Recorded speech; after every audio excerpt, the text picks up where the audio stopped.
This is the second video in our topic of finding the antiderivative or the general indefinite integral. And I'm going to look at some very important properties. These are properties that we typically utilize quite a lot. And we're going to look at plus, minus, and multiply in terms of the sum of functions, the difference of functions, and multiple times functions. So if we're given some function of x, f of x, and some other function of x, g of x, basically we can find the integral of a sum, which is this situation, the integral of a sum of two functions by taking the integral of each of those with regards to x. There's ways of showing this from first principles, but this video is an introductory one and it doesn't go into this extent. The next one, the same thing works with a difference of two functions. So the integral of the difference of two functions is the difference of the integral of each function treated separately. The last one is particularly useful at certain times. If we have some k which is a constant, in other words a real number, and it's multiplied by, or we can pull out of some sort of multiple of a function. It's multiplied by some function such as f of x. We try and take the integral of that. It's the same. So basically we can pull out the constant separately, as in put it in front of the integral sign, so we remove it from the actual integration process, and at the end we times it through by that constant. So that one, eventually you'll see that one's quite handy at certain times. Let's have a look at some of these and a mixture of some of these with three examples, and we'll get a bit of get used to the different notations to some extent as well. So this one says find capital F of x if lowercase f of x equals 5x plus 3x to the power 4. Now just remember from the previous video, that's called the primitive, or that means that find the integral, the indefinite integral, given our function f of x. So we basically need to find the indefinite integral, and it will be indefinite because there'll be a plus c on this. So what we really have to do is this: we have to find the integral of the given function with regards to x. So we always write dx on the end as outlined in the previous video. And from the previous video we treat each power term by adding 1 to the power dividing by the new power. And from the first rule we just engaged with, we can split them up into the integral of each of the functions added together. So what we can do here is the following. You can see that we have split the sum into the sum of each of the terms as the rule follows above. Now the step I've just written down, as you get more experience you won't need to write that down, you'll be able to do that part in your head, but you know, as we're first learning this, it's good to write it down. So what we do is add 1 to the power. Now that's understood to be to the power 1, so it's going to be the power 2 divided by 2 with the existing coefficient 5. Now you could write a plus c here, but I'm going to actually combine the two c's because each of these will produce some arbitrary constant. Remember from the previous video, we might not have used that term yet, but it's an arbitrary constant, which means just some acknowledgement that some real number, any real number, could be added on and it'll still be the case. So I'm not going to put c1 and c2, we'll just combine those together in our minds and just go, well, that's just plus some constant anyway.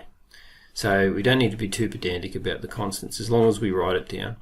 So the second term, 3x to the power 4, we add to the 4 to make 5, divide that by the new power 5, and the 3 was existing there, and I wrote 3 instead of 5. Whoops.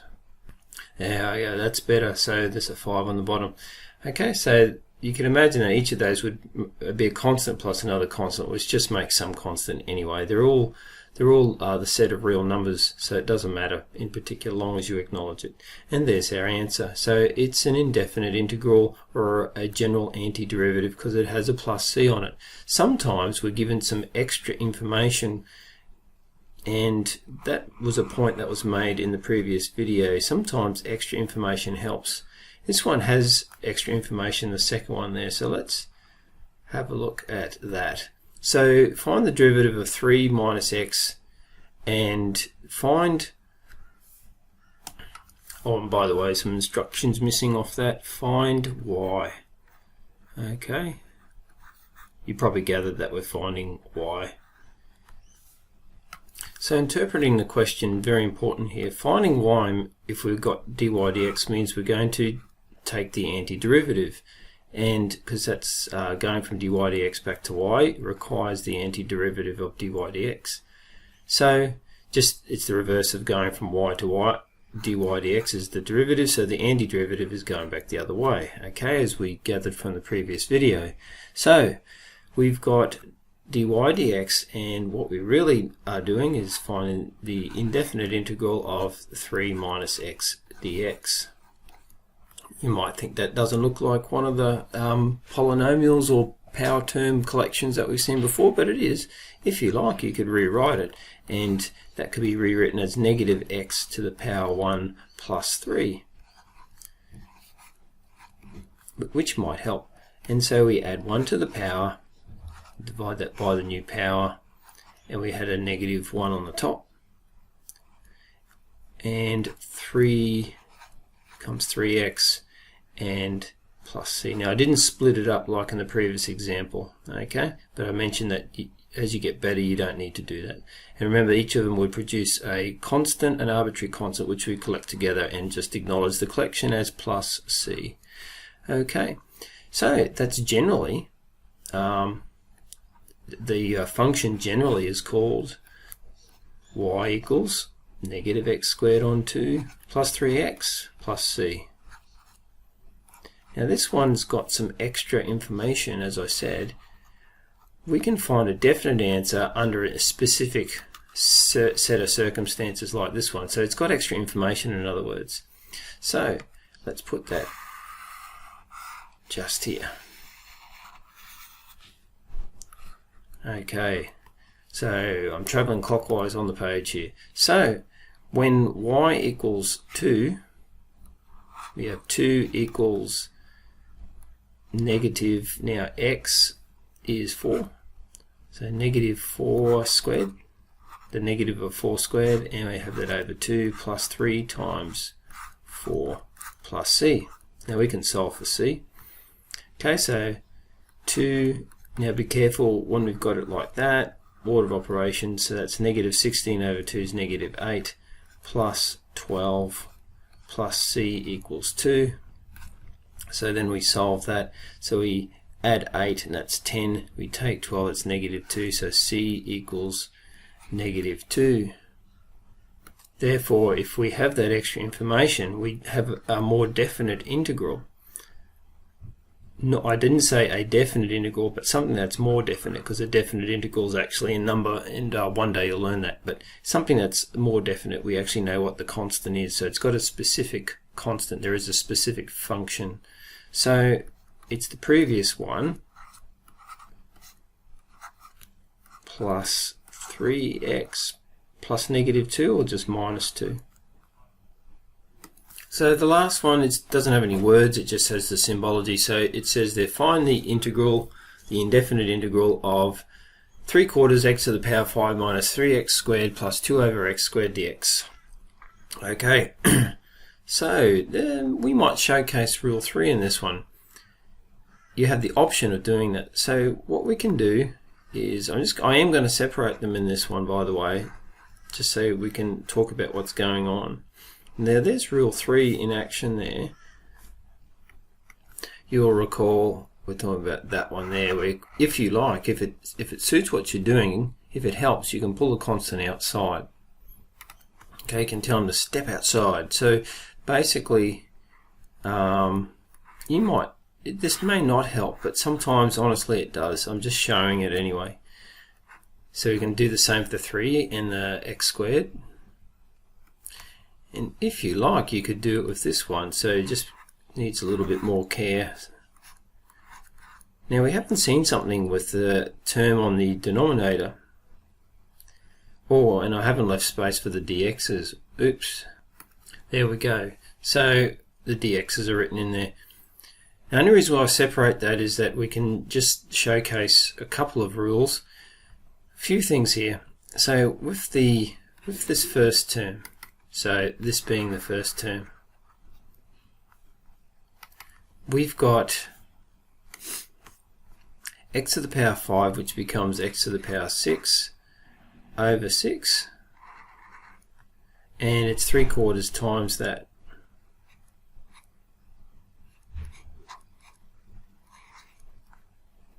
Now there is a plus c there, but we're going to put all the plus c's at the end all together. And we've got x cubed over 3 times the 3 on the 1, 3 on 1 outside. And then we've got, now what do we do here? We basically can treat, using our index law, so 1 over a squared is a to the power -2, turn it into a regular power term. So basically we've got 2 outside of the integral of x to the -2 dx. So that's a bit awkward, isn't it? So so I can't have a mixture of things I'm yet to integrate and have integrated all on the same line. So, but that's what we're going to do. Okay, so we're going to do that, and then I'll write the result now. So x to the power 2, add 1 onto that. Now that becomes x to the power -2 becomes x to the power -1 over -1, the new power, and that 2 outside is 2 on 1. Okay, so just need to tidy up now. So you won't need as much working as you get better at this. Okay, this is a lot of working I'm showing, and as you practice it, you will not need to show this much working. You'll be able to do a lot of these steps quite easily in your head. But I'm just showing it in very full detail, being an early question.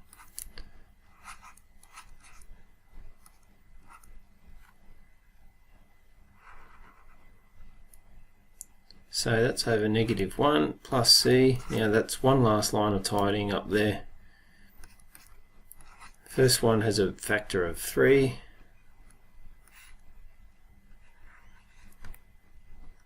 Threes cancel out in the second one,